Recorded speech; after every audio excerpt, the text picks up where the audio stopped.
Procedo a iniciar la grabación.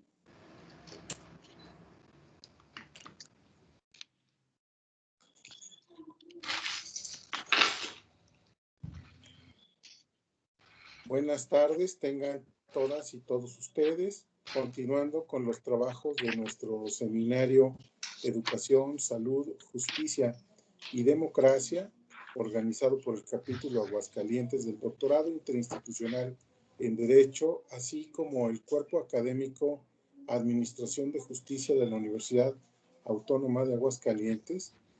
El día de hoy tendremos la mesa Justicia y Equidad de Género. A estos efectos estará moderando la mesa el doctor José Luis Eloy Morales Brandt.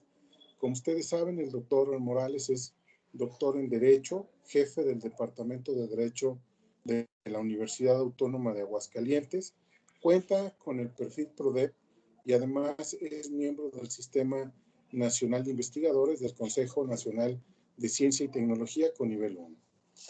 Él conducirá este día la mesa. Doctor José Luis Eloy, le agradezco mucho su participación en este proceso como miembro también del claustro de nuestro programa doctoral. Tiene usted el uso de la voz. Muchas gracias, Claudio. Buenas tardes a todas y a todos. Vamos a comenzar entonces con este apartado del seminario, concretamente esta mesa sobre justicia y equidad de género, en la que participan principalmente las y los estudiantes del área de Aguascalientes, del doctorado interinstitucional en Derecho. Y luego tendremos también participaciones en su momento, si se incorpora con nosotros el doctor Ramón Cosío, también sobre el tema. Vamos en el orden que me pasa el coordinador del doctorado, el doctor Claudio. Comenzaríamos primero con Ceci, luego pasaríamos con Roxana y concluiríamos con Raúl. Entonces, en este momento me permito presentar a la maestra Cecilia Martínez Gómez, quien es licenciada en Derecho y especialista en Derecho Procesal Civil y maestra en Derecho por la Universidad Michoacana de San Nicolás de Hidalgo. Cursa actualmente los estudios doctorales en la Universidad Autónoma de Aguascalientes en el programa del Doctorado Interinstitucional en Derecho. También cuenta con una estancia de investigación en la Facultad de Ciencias Jurídicas y Sociales de la Universidad de Castilla-La Mancha en Toledo y en calidad, de investigadora bajo la dirección del cotutor Francisco Díaz Reborio. La maestra Ceci nos va a exponer el tema violencia contra las mujeres en la pareja, la incidencia de la aplicación de los estándares jurídicos internacionales en materia de derechos humanos, especial referencia al estado de Michoacán de Ocampo. Maestra Cecilia, tiene la palabra.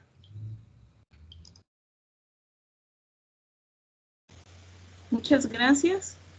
Voy a compartirles una presentación. A ver, ustedes me dicen si se ve. Sí, se está viendo. ¿Sí? Ah, perfecto.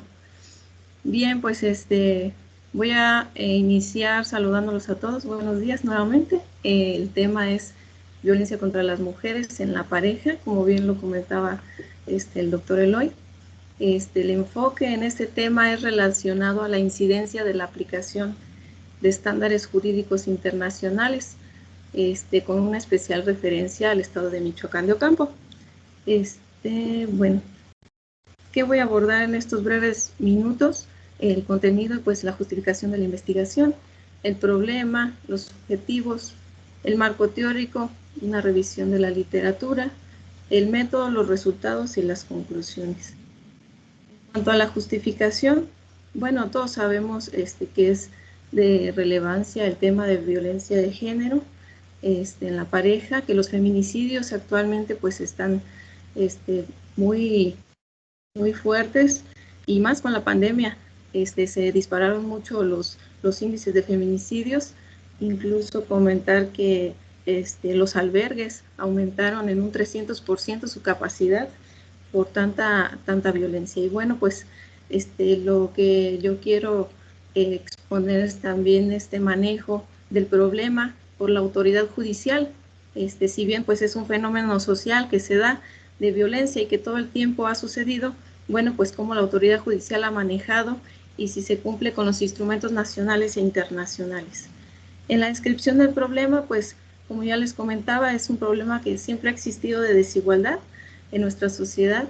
Sabemos que el incremento de la violencia de parte de parejas masculinas ha sido, pues, según los datos oficiales, 10 muertes diarias, de acuerdo con datos del Secretariado Ejecutivo del Sistema Nacional de Seguridad Pública en el año 2020.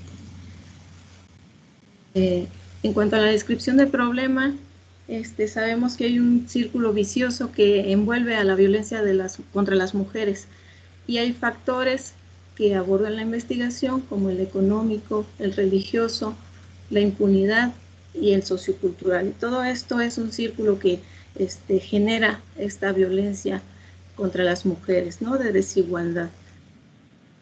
En relación a la formulación del problema, la pregunta que se hace en la investigación es cuáles son estos estándares, estos parámetros o principios que derivan de instrumentos jurídicos internacionales, es decir, del corpus juris, de las convenciones,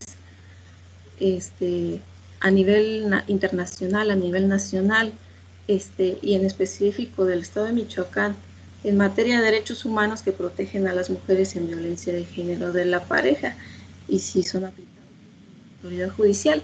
Entonces, el objetivo general de la investigación es analizar estos estándares que obligan al Estado mexicano y en especial a Michoacán. ¿Para qué? Pues todo esto para cumplir y contribuir en la funcionalidad y el fin último, que es la justiciabilidad.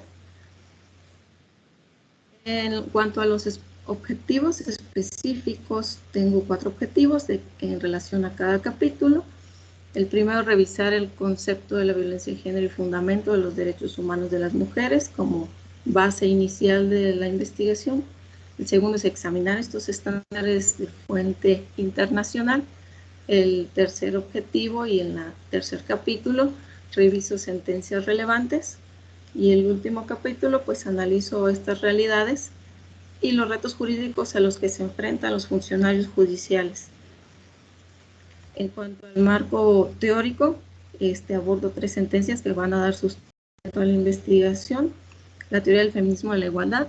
En este punto dice Marcela Lagarde, pues expone una igualdad, expone que una igualdad es permitir eliminar esta relación superior e inferior que prevalece entre los géneros. La teoría del neoconstitucionalismo también sustenta la investigación, ya que Salvevsky y Bobbio parten de un fundamento y de principios, ya no es una aplicación estricta de la ley, sino que ya hay una interpretación, hay teorías de interpretación, ya hay una búsqueda de aplicación de principios para que sustenten y protejan los derechos fundamentales. Y finalmente la teoría del humanismo, el derecho internacional, con su exponente Antonio Augusto Trindade Cansado, quien plantea un corpus juris de protección hacia el individuo. La revisión de la literatura, bueno, pues aquí nada más puse tres autores de muchos que se investigaron: Género, Derecho y Justicia, de Parcero, Juzgar con Perspectiva de Género, de la autora Galvantello, María del Carmen, y el tercer libro, La evolución de los derechos de las mujeres en el ámbito del derecho internacional, en el libro Entorno Jurídico de Veiga, Ortega, Olive. En cuanto al método, ¿qué tipo de investigación es la que realizo? Es correlacional longitudinal con un enfoque cualitativo. En cuanto a los instrumentos de recolección, bueno, es estudios de casos de los últimos 10 años. Quise tomar como punto de partida la reforma del 2011 a la Constitución, en donde ya se hace donde ya se especifica el principio pro persona en el artículo 1 constitucional. Y las técnicas de análisis de la información, pues se hace un muestreo de la población de estudio para correlacionar la información, impedir resultados de aplicabilidad. La población, pues son las mujeres víctimas de violencia de pareja. La muestra son sentencias, 3 interamericanas que abordan la violencia de género, como es Caso Campo Algodonero, Valentina Rosendo Cantú y Fernández Ortega, quienes si bien no están abordando la violencia contra la pareja, pero sí es violencia de género, y sí son sentencias que son, digamos que didácticas para los funcionarios judiciales y la aplicación de estos estándares. 5 sentencias nacionales y 5 estatales ya de Michoacán. Las variables, la variable dependiente es la aplicación de los estándares jurídicos de fuente internacional, y la independiente es la violencia de género en la pareja. Entonces, el procedimiento es que es una tesis de carácter correlacional longitudinal con una estructura de naturaleza cualitativa. Entonces, se utiliza un método inductivo inferencial y es pues un análisis de casos. Entonces, las variables que arroja esta línea de investigación van a ser desarrolladas a través de análisis inferencial. ¿Qué resultados obtuve de la investigación? Bueno, se examinó la violencia de género en la pareja como una base conceptual, y se identificaron estos estándares y principios internacionales, analicé 13 sentencias y se identificaron ciertos obstáculos en la impartición de justicia. Aquí presento un cuadro en donde señalo la parte hacia abajo, o sea, vertical, los principios orientadores del proceso de investigación y juzgamiento, como es la independencia, imparcialidad de los tribunales, la no discriminación, deber de debida diligencia, la dignidad humana, la no revictimización, la perspectiva de género, personal calificado, estándares probatorios libres de estereotipos y prejuicios de género, el debido proceso, la pertinencia cultural y la garantía de privacidad en el tratamiento de datos personales. Y en la parte de arriba solamente puse los casos nacionales y el de Michoacán. Ya no puse, no contemplé, bueno, para la presentación ya no contemplé los del ámbito interamericano, ya que cumplen con todos los estándares. Pero bueno, aquí en la primera sentencia nacional señalo que es un feminicidio del Estado de México. La segunda sentencia es de violencia familiar del Distrito Federal. La tercera sentencia es una violación en grado de tentativa del Distrito Federal. La cuarta sentencia es de libertad sexual y violencia familiar de Veracruz, de Jalapa, Veracruz. La quinta sentencia es un homicidio en riña de Zacatecas. Y las otras sentencias son feminicidios de Michoacán, son 4 feminicidios y un caso de violencia familiar. La búsqueda que hice fue en relación a que fuera violencia de pareja, todos los casos, que fuera de 2011 a la fecha, y que cumplieran también con que fueran unos pues de Michoacán y los otros que fueran de otros estados, para tomar una muestra así nacional. ¿Cuáles obstáculos encontré en cuanto a la aplicación de estándares jurídicos? Aquí lo englobo en 3 grandes obstáculos. La falta de perspectiva de género. Y bueno, ustedes dirán, bueno, pero si en el otro cuadro estamos viendo que la mayoría de estándares jurídicos que sí cumplen, bueno, aquí quisiera aclarar que en el análisis de las sentencias sí están cumpliendo los juzgadores con estos principios y estándares jurídicos. Sin embargo, quienes están faltando en esta aplicación de perspectiva de género son los funcionarios judiciales, como son los policías auxiliares, los ministerios públicos, los actuarios, y todos aquellos que son funcionarios judiciales. Entonces son quienes generan estos problemas de aplicación de la ley y específicamente de estos estándares. Como consecuencia se da la impunidad y la doble victimización. Recordemos en el caso Campo Algodonero que quienes cometen estos agravios hacia la familia es el Ministerio Público. Cuando van los familiares a quejarse de que sus hijas estaban desaparecidas, y entonces el Ministerio Público se burla y no realiza la investigación correspondiente. Entonces se genera esta serie de problemas en la investigación, y pues se da esta impunidad, se da esta doble victimización o revictimización hacia las personas. Bueno, en cuanto a las conclusiones de la investigación, concluyo que la violencia contra las mujeres en la pareja pues efectivamente afecta la vida y la dignidad social. Como segunda conclusión señalo que los jueces pues sí cumplen con los estándares a aplicar, pero por los demás funcionarios judiciales todavía hay una falta de conocimiento de perspectiva de género y de los estándares que se deben de cumplir. En cuanto a la tercera conclusión, pues todos los funcionarios deben de continuar capacitándose, federales y estatales, especialmente en Michoacán. Y en la última conclusión podría incorporar como una propuesta la capacitación de los funcionarios, mostrándoles y señalándoles cuáles son los parámetros y estos estándares, porque pues es una responsabilidad internacional que tienen que cumplir. Bueno, pues sería todo, todo por mi parte. ¿Alguna pregunta que tengan? Yo lo agradecería. O comentario. Muchas gracias, maestra. No sé si mejor, no sé si, digo, no, aparte, si mejor justo las intervenciones y los comentarios los dejamos al final para pasar ahora con, claro que sí, con la maestra Roxana y luego con Raúl, y luego ya justo claro, hacer el bloque de los comentarios tanto de su asesor, su director, del doctor Claudio, y ya que esté incorporado también el exministro Cosío, también pueda él intervenir. Entonces, vamos a pasar ahora con la presentación de la maestra Roxana Abigail Montejano Villaseñor, quien es actualmente estudiante del doctorado en Derecho en la Universidad Autónoma de Aguascalientes y cuenta con el grado de maestra en Derechos Humanos con mención honorífica y es licenciada en Derecho, ambos por la Universidad Autónoma de San Luis Potosí. Cuenta con diplomados, entre ellos en Embarazo y Maternidad Infantil en América Latina y el Caribe, por el Comité de América Latina y el Caribe para la Defensa de los Derechos de las Mujeres, CLADEM, y también cuenta con un diplomado en Derecho Público, Privado y Social por la Facultad de Derecho de la Universidad Autónoma de San Luis Potosí.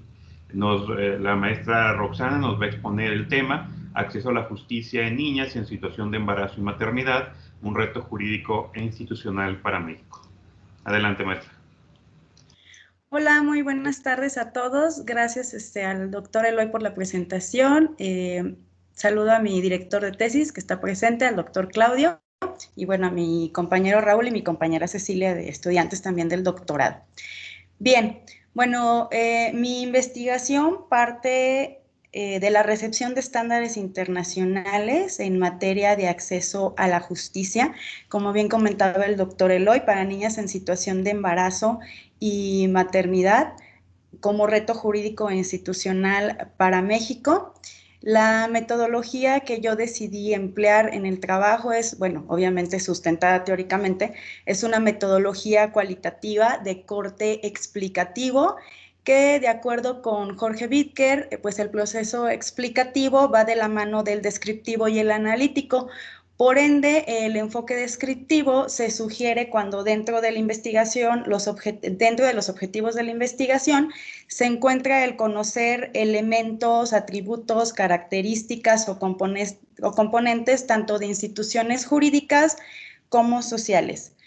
En este sentido, bueno, se ha hecho la revisión documental pertinente y también, bueno, tengo ahí pendiente la resolución de unas solicitudes a Infomex que todavía no me han llegado, pero que en su momento, bueno, espero que lleguen y poderlas incorporar al trabajo de investigación.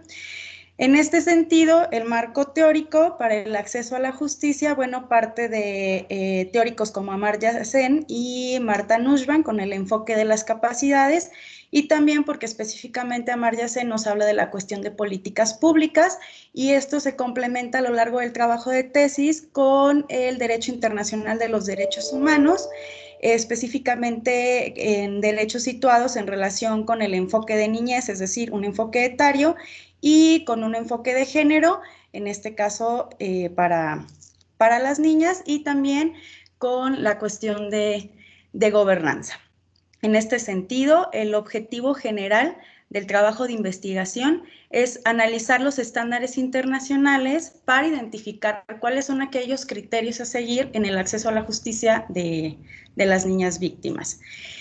Por consecuencia, los objetivos específicos que se han ido desarrollando a través de los capítulos, bueno, pues es describir la problemática en relación con sus causas y consecuencias o sus probables consecuencias, identificar y correlacionar esos estándares internacionales que el Estado debe adoptar y debe seguir frente a la problemática, en particular con el interés superior de la niñez, identificar y explicar los factores que intervienen en el proceso jurídico y sanitario por el cual las niñas víctimas se ven limitadas en su acceso a la justicia, y por último, así poder proponer una solución desde el enfoque de políticas públicas para que las niñas puedan acceder a la justicia. Bajo este orden de ideas, bueno, pues la hipótesis radica en la inaplicación de estándares internacionales por parte de las autoridades en materia de niñas embarazadas que dan a luz, a causa de una violación, supone una limitante institucional en el acceso a la justicia. Bien, de esta manera, pues en el capítulo primero abordé precisamente todo lo que es la situación de embarazo y maternidad infantil, por qué se da, por qué le denomino infantil, y voy a mencionar dos de las razones que yo considero más pertinentes, también por cuestión de tiempo. Primero, pues que la mayoría de los estudios al respecto se enfocan en una población de 12 a 19 años o de 15 a 19 años, invisibilizando la problemática de las niñas de 10 a 14. Y esto a su vez se correlaciona con la legislación penal o la dogmática penal existente en el territorio de América Latina y el Caribe, específicamente en México, que es el caso que a mí me interesa, porque sabemos que se trabaja, se instituye que quien sostenga relaciones sexuales con menores de 14 años, bueno, estará cometiendo el delito de violación y en algunos códigos de violación equiparada. Entonces, esto a mí se me hace un dato sumamente relevante porque de acuerdo con datos de INEGI, los hombres que sostienen relaciones sexuales con las niñas en este rango de edad de 10 a 14 años tienen una edad que va de los 10 a los 74 años mayores que ellas, ¿no? Obviamente, para poder hacer una delimitación del estudio, yo solamente me voy a concretar a aquellos casos en que la denuncia haya sido presentada al Ministerio Público, porque esto también se correlaciona con el hecho de que identifico que el inacceso a la justicia por parte de estas niñas se da cuando esta figura, el Ministerio Público y más adelante los operadores del sistema sanitario, no permiten que las niñas lleven a cabo la interrupción legal del embarazo, y esto tiene dos vertientes o es a causa de dos razones principales. La primera, que desconocen el marco jurídico de protección a las niñas, y el segundo, por cuestiones de carácter personal e inclusive religioso, pues deciden no hacerlo, colocándolas entonces en una situación de mayor vulnerabilidad, si tenemos en cuenta que por sí las niñas, por cuestión de etaria, se colocan en una vulnerabilidad, ¿no? Entonces esto lo abordo en el primer capítulo. Y en el segundo parto ya de hacer un análisis de cómo el interés superior de la niñez, que en algún tiempo fue manejado como un principio indeterminado, bueno, pues nos da la pauta para que a partir de ahí estos operadores jurídicos lleven a cabo lo necesario junto con otros criterios para que las niñas puedan acceder a la interrupción legal del embarazo. ¿Cuáles son estos otros criterios? Pues el principio de autonomía progresiva y el principio pro persona, ¿no? Ahí obviamente voy describiendo el por qué y el cómo, y haciendo una buena interpretación del interés superior de la niñez. Bueno, pues vemos que este principio se complementa tanto del de autonomía progresiva y del pro persona, buscando la menor restricción a los derechos de las niñas, en este caso, y el mayor disfrute de los mismos, de sus derechos, ¿no? Ya posteriormente, en el capítulo 3, hago una relación desde, como les comentaba, desde Sen y Nussbaum, desde el enfoque de las capacidades, de cómo este no acceso a la justicia por parte de operadores jurídicos y sanitarios, bueno, infieren que las niñas no puedan desarrollar esas capacidades que Marta Nussbaum enumera, y yo las menciono ahí en el capítulo, y también pues infiere en las libertades de las niñas, ¿no? Específicamente en su libertad de decidir. Todo esto tiene que ver con algo que a lo largo del trabajo voy desarrollando también, que es su proyecto de vida, y cómo este inacceso a la justicia va a interferir en otros derechos, como el derecho a la salud, el derecho a la educación, el derecho a la libertad sexual y, como mencionaba, a la autonomía, ¿no? O a la educación integral sexual también, por ejemplo. Bueno, posteriormente, en el capítulo 4, que es lo que actualmente me encuentro desarrollando, pues a manera de solución, hablo de una política pública con un enfoque preventivo, ¿no? También porque desde la perspectiva de Nussbaum y Sen, las políticas públicas dan contenido a la vida de las personas en el sentido de lo que esencialmente necesitan estas, es decir, precondiciones que posibilitan las capacidades y las libertades, en este caso de las niñas, para mejorar su calidad de vida. Entonces, la política pública que yo hasta el momento propongo y que tiene un enfoque hasta este momento descriptivo, bueno, debe responder a diversos planos de factibilidad. Sabemos que la política pública tiene un proceso, yo hago mayor enfoque en el paso de lo que se correlaciona con la factibilidad, es decir, la posibilidad de su implementación, porque pues si no se puede implementar, ¿qué caso tendrían, no? Entonces, por eso yo me enfoco en esa situación. Y hablamos de una factibilidad de carácter financiero, porque actualmente a la Estrategia Nacional de Prevención del Embarazo en Adolescentes solamente se le destinan 12.6 millones de pesos, lo cual pues es muy poco y nos habla de la poca importancia que tiene esta problemática para el gobierno mexicano. También hablo de la factibilidad legal o jurídica, ¿no? Que esta debe de responder actualmente a un bloque de constitucionalidad, a un bloque de convencionalidad, y teniendo como eje transversal a los derechos humanos y por ende al enfoque etario, que pues ya mencioné previamente, a la perspectiva de género y a la interseccionalidad.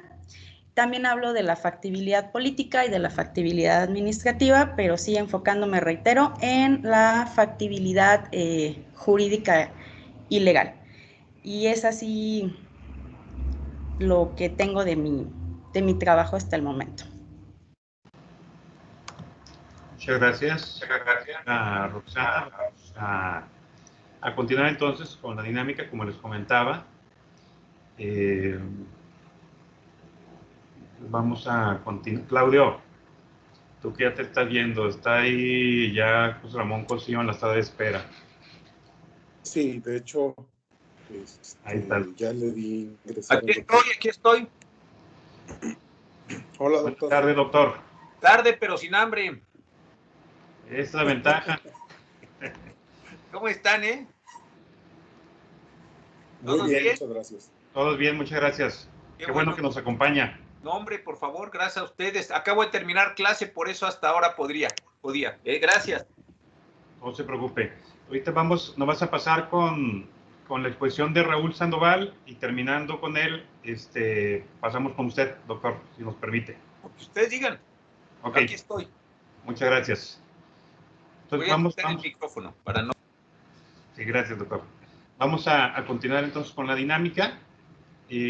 Pasaríamos ahora a la exposición del maestro Raúl Alejandro Sandoval Rodela, quien es licenciado y maestro en Derecho por la Universidad Autónoma de Nayarit. Actualmente también está cursando sus estudios doctorales en la Universidad Autónoma de Aguascalientes en el programa del doctorado interinstitucional en Derecho. Él nos va a exponer el tema desarrollado con las tutelas diferenciadas en el amparo indirecto. Adelante, maestro. Muy bien, muchas gracias. Debo de empezar por los agradecimientos. Muchas gracias, doctor Eloy, por las atenciones de siempre. Gracias al doctor Claudio Granados por invitarnos y por siempre hacernos parte de eventos de esta importancia.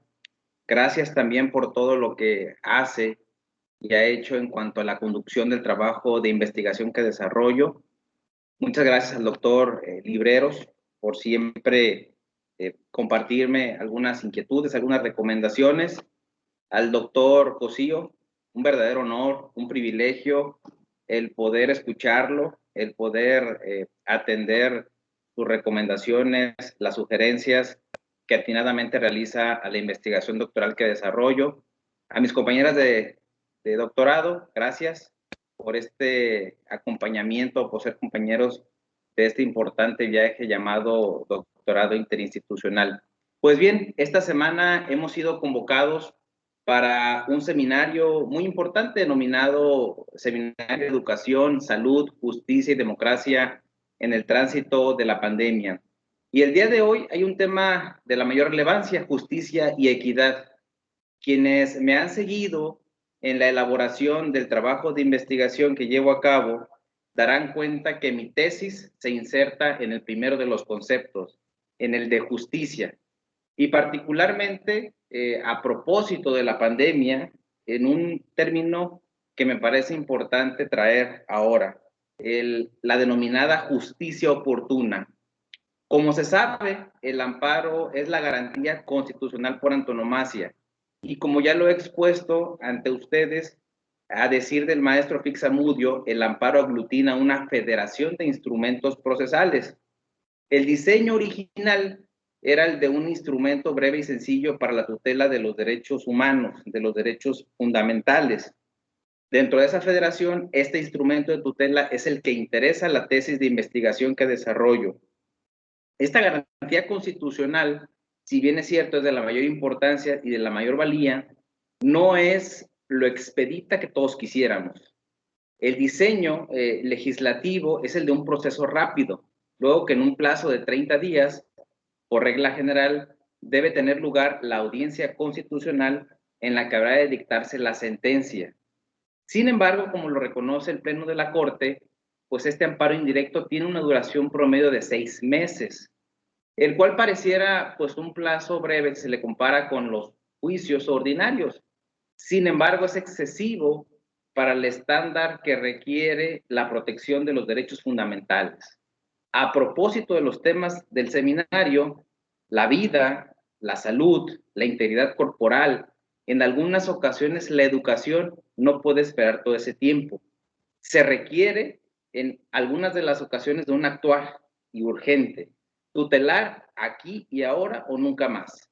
Y la respuesta que tiene el amparo a esa necesidad es la suspensión del acto reclamado.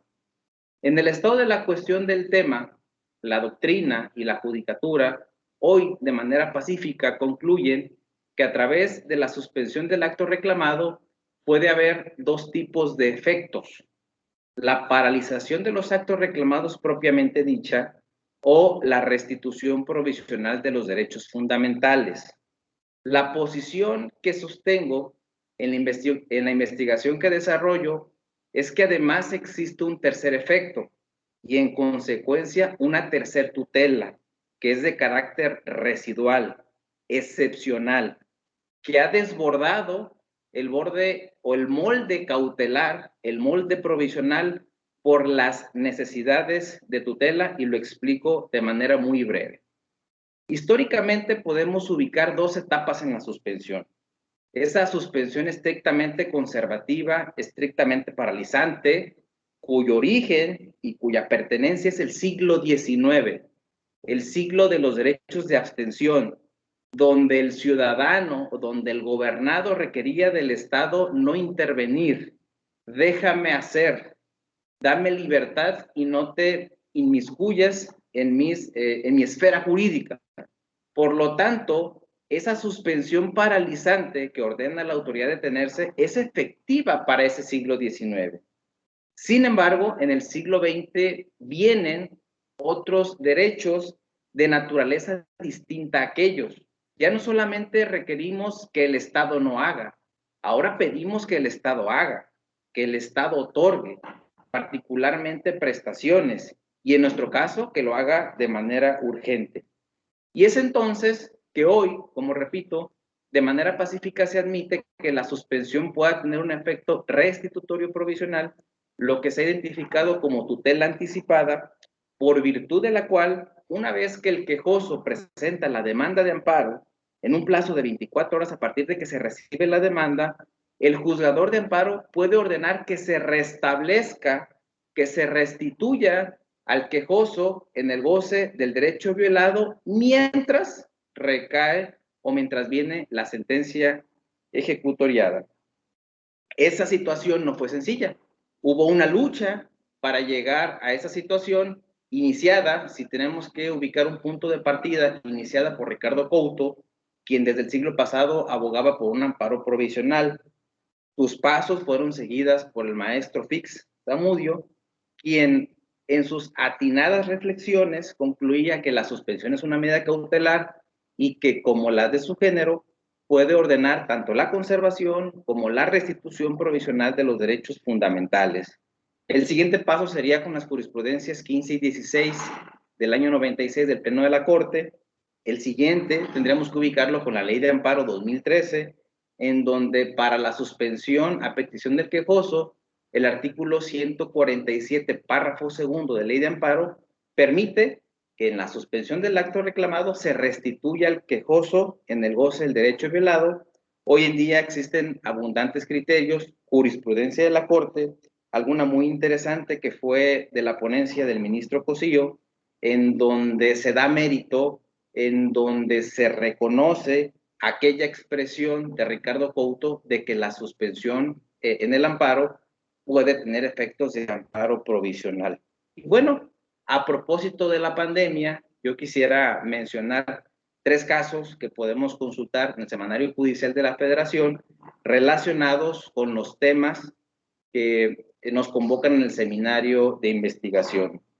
Una vez que entramos en este estado de pandemia, que fue declarada esta emergencia en nuestro país hace poco más de un año, pues bueno, se dieron una cantidad importante de asuntos y quiero destacar 3. En el estado de San Luis Potosí hubo un amparo muy conocido socialmente en términos de redes sociales que se viralizó, en donde un juzgador otorgó una suspensión provisional para que a un menor se le inscribiera en el segundo año de primaria y previo estudio socioeconómico se le otorgara una televisión para tomar clases. Recordemos que la suspensión es aquel proveído, aquel mandato jurisdiccional que una vez presentada la demanda en el plazo de 24 horas, el juzgador de amparo tutela el derecho. Esto es, la suspensión del acto reclamado es la vía más expedita que tiene el amparo para cumplir con sus fines tuteladores. Otro de los casos que ya llegó a convertirse en una jurisprudencia de un pleno de circuito es aquel en que se concede la suspensión de oficio y de plano, esto es, en la primera actuación jurisdiccional, para que al personal de salud se le dote de equipo e instrumento necesario para hacer frente a la pandemia. Y el tercero de los casos que quisiera mencionar es que se concede una suspensión provisional, se negó la suspensión de oficio de plano, pero se concede en vía de suspensión provisional ante la negativa de prorrogar una licencia por maternidad a una madre, a una mujer que trabajaba en el sector salud en un hospital con atención exclusiva para COVID. Estos 3 casos pudiéramos decir que tienen una vocación de tutela anticipada. Sin esperar a la sentencia, desde la suspensión del acto reclamado se está restituyendo al quejoso en el goce del derecho violado. La tesis, el objetivo general que pretende es exhibir que en algunos casos, repito, excepcionales o residuales, se desborda el molde cautelar, el molde provisional, porque en algunas ocasiones se convierte en una tutela definitiva. El quejoso obtiene todo lo que pedía, se agota la materia del juicio, se ha dado todo cuanto podía el juzgador de amparo. Y es el caso, por ejemplo, de dotar al personal de equipo y material necesario para hacer frente a la pandemia. Se otorga y se acabó el amparo. Como lo mencionaba en otros de los seminarios ante ustedes, bueno, en el caso de la aplicación de una vacuna, si de lo que te quejas es de la omisión de aplicar una vacuna, en aquel entonces yo ponía un ejemplo del estado de Michoacán, pues al momento en que la vacuna se aplica, se cumplieron los fines protectores del amparo. Y más allá de insistir que lleguemos hasta la sentencia, porque se nos ha dicho que solamente la sentencia es el lugar oportuno para declarar un derecho y para ordenar la restitución, como lo expuse en su momento, en ese caso concreto, aplicada la vacuna por virtud de la suspensión de juicio de plano, la sentencia de amparo ya no tuvo nada que dar. Se otorgó el amparo, pero no tuvo nada que restituir. Y por ahí en el cuarto capítulo de la tesis de investigación expongo otro de los temas, un caso de unas personas que pretendían, que tenían el objetivo de realizar una marcha ciclista, nudista, en Morelia, Michoacán, presentan un amparo para que se les permita llevar a cabo la marcha ciclista sin que puedan ser detenidos y sin que puedan ser sancionados. Se admite la demanda, se concede la suspensión, se llevó a cabo la marcha ciclista y se acabó el amparo. Esta tercer tutela, cuya propuesta es que se denomine tutela de satisfacción inmediata, lo que hace es tener efectos materiales de amparo. Y como se propone en ese cuarto capítulo, una vez cumplidos los fines protectores, la consecuencia es que venga el sobreseimiento del juicio al haber cesado los efectos del acto reclamado. Termino manifestando que el estado que tiene actualmente mi investigación es que he concluido un quinto capítulo donde a petición de mi comité he elaborado este quinto capítulo denominado efectos de la suspensión de las tutelas diferenciadas desde que se otorga hasta que se archiva el expediente. Por mi parte es todo. Muchas gracias. Muchas gracias, maestro. Le cedemos la palabra al doctor Cosío. Si hace algún comentario sobre la exposición y lo escuchamos. Gracias. Muchas gracias. Primero saludarlos a todos. Qué bueno que están con salud, que están bien. Me da mucho gusto. Segundo, pues será muy breve mi comentario porque pues hemos estado hablando de esta tesis del maestro Raúl. Creo que va muy bien. Yo en la penúltima o la última ocasión le pedía que precisamente para que no quedara ninguna duda de lo que nos estaba proponiendo, cerrara la tesis con todos estos elementos que él acaba de decir ahora. ¿Y qué pasa si efectivamente se consuma la materia, déjenme decirlo así, del amparo con el otorgamiento de la suspensión? Yo leí esa parte, me gustó, pues sí, es un sobreseimiento, la parte hay recurso, no hay recurso, en fin, cierra muy bien el ciclo y con eso para mí es suficiente. Creo que la tesis ha ido avanzando bien, tiene la jurisprudencia actualizada, ahora lo acaba él de mencionar de estos 3 casos más el de Michoacán. Entonces yo creo que el asunto está muy bien. Y quiero decir algo nada más para terminar, no tiene ya que ver con la tesis, que me ha gustado mucho la forma, y ojalá eso también se refleje en la tesis, en cuanto a la situación de la pandemia. Creo que sí es importante que nos demos cuenta que hay ahí una incidencia muy grande sobre el derecho con motivo de esta crisis que estamos viviendo en el mundo y en particular en México, y creo que esto es una idea muy importante. Por mi parte, agradecer a la Universidad de Aguascalientes desde veras, como siempre el maestro Claudio, por estas atenciones que han tenido conmigo ya desde ese tiempo. Espero que por muchas razones la pandemia pronto se vaya y una de ellas es para poderlos ir a visitar y estar trabajando. Pero por lo que a mí hace, creo que esta tesis va muy bien. Siempre es bueno, Raúl, que al final la dejemos reposar un poco, le demos un tiempo, la vuelvas a leer con ojo crítico, quítale lo que no creas que es útil.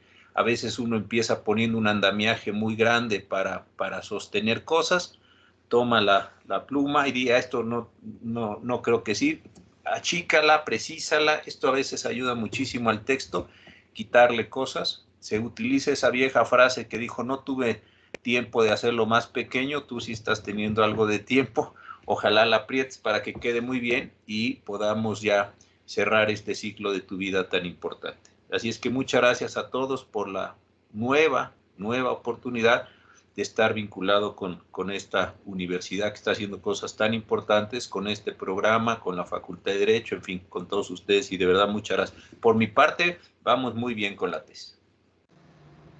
Muchas gracias, doctor. No sé si alguien quiera, bueno, ahora sí, hablando de los temas, plantear o cuestionar sobre las exposiciones que han realizado la maestra Ceci, la maestra Roxana y el maestro Raúl. Está el micrófono disponible para ustedes.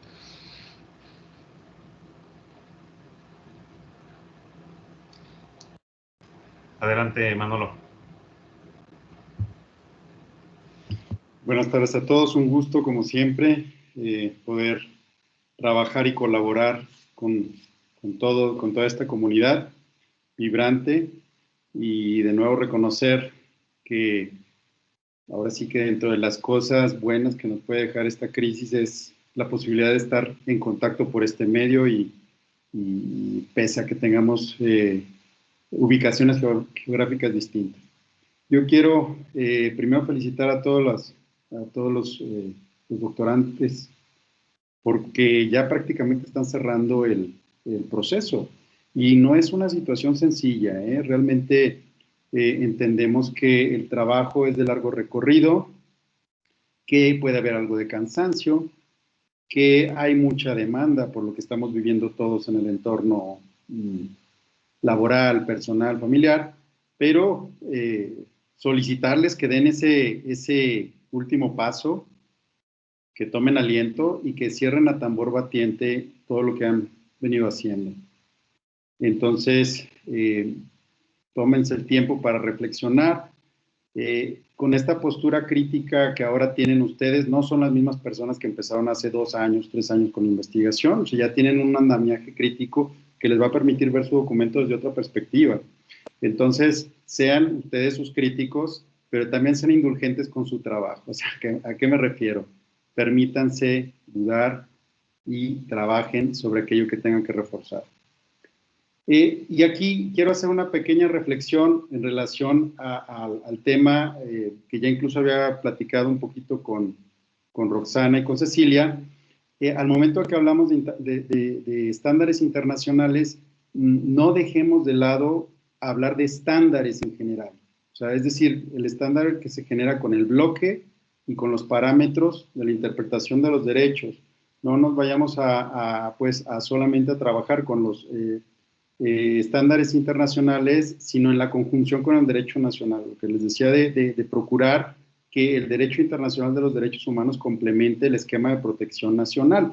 Eso es muy importante, ¿sí? Para no desnaturalizar nuestro sistema interno y sobre todo para exponer la postura de defensa, sobre todo en el caso me estoy refiriendo especialmente que el punto neurálgico de sus investigaciones es realmente temas de violencia en distintas vertientes, pues manifestar ese bloque. Entonces, tengamos cuidado al momento que hagamos la investigación. Sí, no dejar de lado los instrumentos nacionales, yo diría hasta los locales que permitan estándares de protección, por ejemplo, en el caso de Cecilia, que te estás refiriendo a Michoacán, bueno, pues ver, quizás en Michoacán puede existir algún tipo de normatividad que sea incluso más protectora que la nacional o la internacional, entonces tengamos cuidado con eso. O que hagamos una interpretación que sea favorable a maximizar esos derechos reconocidos a nivel local, porque eso también sería algo muy importante. Cecilia, quizás una precisión en la conclusión que manejas, la tercera decía, la capacitación a los funcionarios judiciales, yo diría a todos los operadores jurídicos, y en especial los que tengan que ver con la administración de justicia, no nada más cerrarlo a los funcionarios judiciales. Y también, bueno, esto tiene que ver con lo que se hace por la investigación de Roxana, porque creo que uno de los problemas principales al acceso a la justicia es que se les deniega desde un inicio a las niñas en situación de violencia, en embarazo, por vías administrativas. O sea, también es bien interesante eso, ¿no? Es decir, cuando el funcionario a nivel sanitario no le permite, no le da la información, no le aplica la norma oficial mexicana, pues le está violentando ese derecho, ese acceso a la justicia. Entonces, que tengamos cuidado con eso. Decir que los temas son más que nunca pertinentes por la situación que estamos viviendo e incluso yo podría decir, si analizamos los programas que interesan hoy en día con CONACYT para continuar con este tipo de investigaciones, uno de los problemas reales que tenemos en el país y que pretenden que se investigue es la violencia, y es la violencia en relación al género, también algo muy importante. Entonces, creo que eso realza la pertinencia de la investigación, la importancia, y retomo algo que dice el doctor Cosío, pues quizás centrar un poco más en lo que implica el reto dentro de este contexto de la pandemia, ¿no? Porque se ha acrecentado la violencia en contra de las mujeres debido a todo lo que estamos viviendo, al encierro, a la falta de acceso a trabajo, por ejemplo, son las mujeres que más están sufriendo, la carga laboral, la carga familiar, es decir, todo este tipo de cuestiones que se tienen que analizar. Y algo que conecto con lo que dice el maestro Raúl, pues, ¿cuáles podrían ser los efectos de un amparo en alguna de estas materias? Por ejemplo, un amparo en materia de el tema del embarazo en niños, ¿no? Sería, perdón, la suspensión. O sea, quizás podríamos hacer algún tipo de vínculo en relación a la investigación que está haciendo el maestro Sandoval, a ver qué incidencia pudiese tener. Sería muy interesante que pudiésemos platicar un poquito más al respecto. Y no me resta, pues, más que agradecer la posibilidad, reiterar los buenos deseos para que siga este trabajo y que la salud les conserve. Y sobre todo creo que decir que somos personas afortunadas porque aun cuando estamos en esta situación pandémica nos estamos dedicando a lo que nos gusta, que es investigar. Muchas gracias. Muchas gracias, doctor José Manuel. No sé si alguien más quiera también participar, comentar algo sobre el tema. Adelante, doctor Claudio. Muchas gracias, doctor José Luis Eloy. Doctor José Ramón, además del gusto siempre de saludarle, yo quería preguntarle su opinión, así muy breve, sobre esta decisión que adopta el Senado de la República en permitirle a las empresas de comunicación que accedan a los datos biométricos, de todos nosotros para recibir servicios de comunicación, que me parece es un tema pues grave, el cual de por sí que no hay seguridad en el manejo de los datos personales en el sector privado ni en el público, por lo cual fenómenos como la extorsión y de otro tipo creo que se van a ver multiplicados si se da esta situación concretamente. Sí, yo creo que tiene usted toda la razón, maestro. Estaba yo pensando que bastaría leer el segundo párrafo del 16 constitucional, ¿no? Tampoco es que necesitemos aquí astrofísica jurídica, ¿no? Toda persona tiene derecho a la protección de sus datos personales, al acceso, rectificación y cancelación, así como a manifestar su oposición en los términos que fije la ley, la cual establecerá los supuestos de excepción a los principios que rijan el tratamiento de datos por razones de seguridad nacional. No la veo en el registro telefónico. Disposiciones de orden público, tampoco me parece. Seguridad y salud públicas, o para proteger los derechos de terceros. Entonces, no vería yo por qué tendría yo que acceder a estos servicios mediante el otorgamiento de estos datos personales. El Estado normalmente lo vemos como un ente que tiene que garantizarnos la transparencia, pero se nos olvida que también nos tiene que garantizar la protección de los propios datos personales. Realmente sí, no acabo de encontrar, la podemos presuponer, una lógica jurídica o una lógica de protección de derechos humanos. Sí me parece que se presentaría esta condición muy delicada. Yo sí creo que son de las cosas preocupantes que se nos están presentando en este momento. Tampoco encuentro la racionalidad o la razonabilidad de la medida, que tiene que ver el que yo quiera tener un instrumento para que me pidan los datos biométricos. De verdad que no encuentro ni la proporcionalidad, ni la racionalidad, ni, es decir, no creo que sea el caso. Y creo que la buena noticia es que esto tiene muchas probabilidades de ganarse en los juicios de amparo, en las controversias y en las acciones. Entonces, pues esto creo que es una buena noticia para todos. Muchas gracias.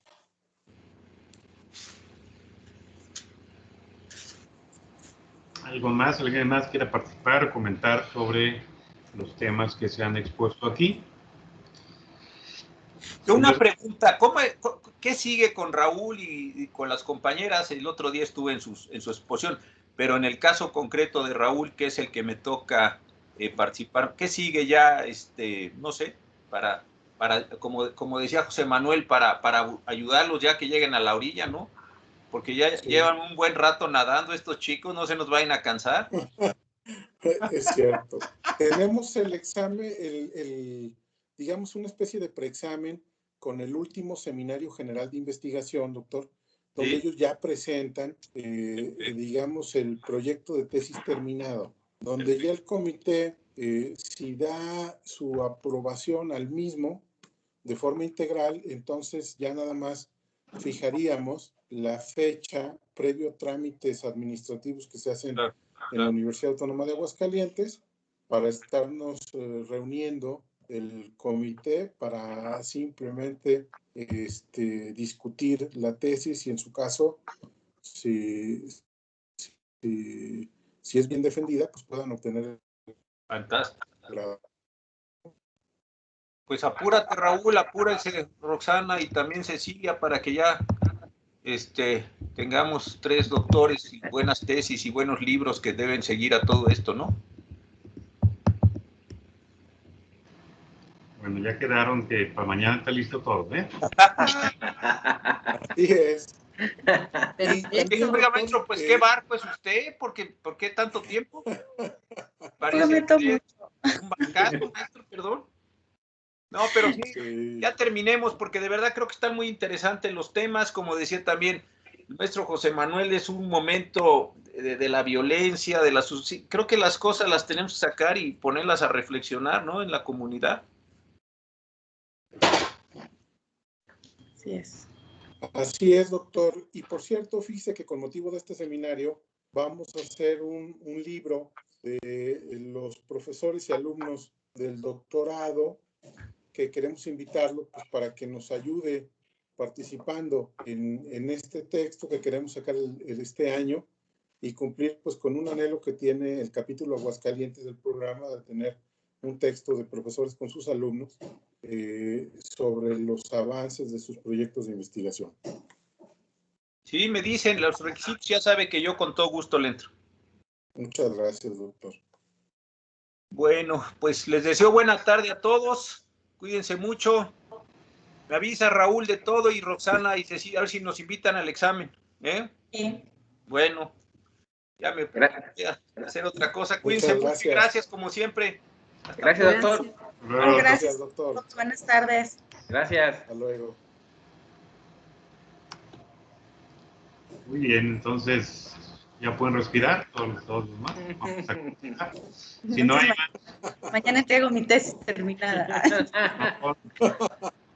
De hecho, acá salimos 2 semanas de vacaciones, igual si quieren en las 2 semanas que tenemos la terminan y ya para la primera semana de mayo que esté lista las 3 tesis. Gracias por la ayuda, Eloy, con esa ayuda. Muy bien, bueno, si no hay más que exponer, doctor Claudio, no sé si quiera cerrar, por favor. No, pues agradecerles a todos ustedes la participación este día y mañana cerramos nuestro seminario con la Mesa Salud y Justicia Alternativa. Nos va a acompañar la doctora Guadalupe Márquez Algara, la doctora Janine Santillán González, que también fue alumna de nuestro programa doctoral de la segunda generación, el doctor Miguel Ángel Velo Romo, que en esta ocasión no pudo acompañarnos en la sesión, pero que estará el día de mañana. Igual nos vemos y nos saludaremos en la sesión correspondiente del viernes 16 de abril de este año. y posteriormente les haremos llegar la información de los requisitos mínimos de los trabajos que habremos de aportar para elaborar nuestro texto del capítulo Aguascalientes del doctorado interinstitucional en Derecho, así como del cuerpo académico de Administración de Justicia, ¿verdad? Para tener pues ya una publicación reciente, relevante, sobre lo que estamos trabajando en nuestros proyectos de investigación. Bien. Nos vemos mañana, gracias. Gracias. Hasta luego. Buenas tardes. Gracias, nos vemos.